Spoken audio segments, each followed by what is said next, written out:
Hey guys, David Irwin from David Irwin Design, and in this video, I randomly changed my shirt at the end of the video because I recorded on different days. Go figure.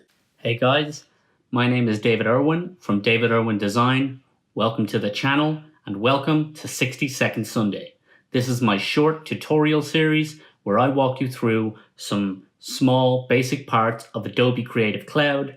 Last week we were in Photoshop, and this week, in keeping with the theme that I started on my Wednesday's video, we are going to talk about color.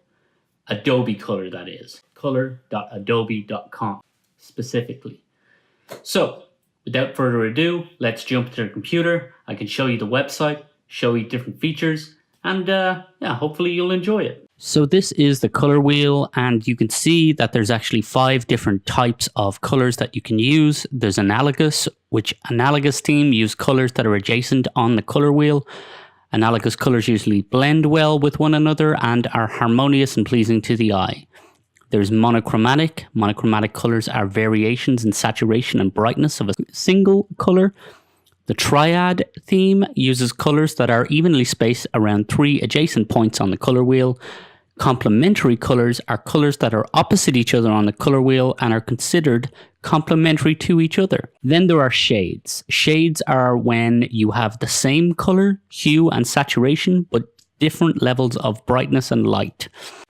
As color hue, that tends to be the 5 different ways you can interact with this color wheel. You can see down the bottom, it will give you the various different values for each of these colors, the RGB, the CMYK, etc. And moving on from this, you can take these swatches, you can export the ASE file and transfer it into Photoshop or Illustrator or somewhere else in Creative Cloud. So there you have it, guys, the 60-second tutorial for Adobe Color, the color tool, color.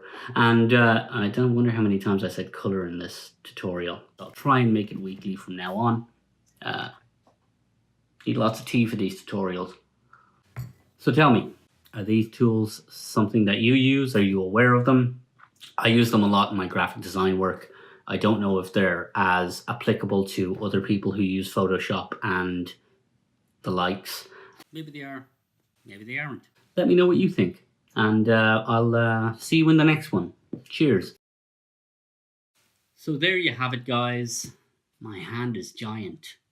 But that's stutter. I have a problem with stuttering.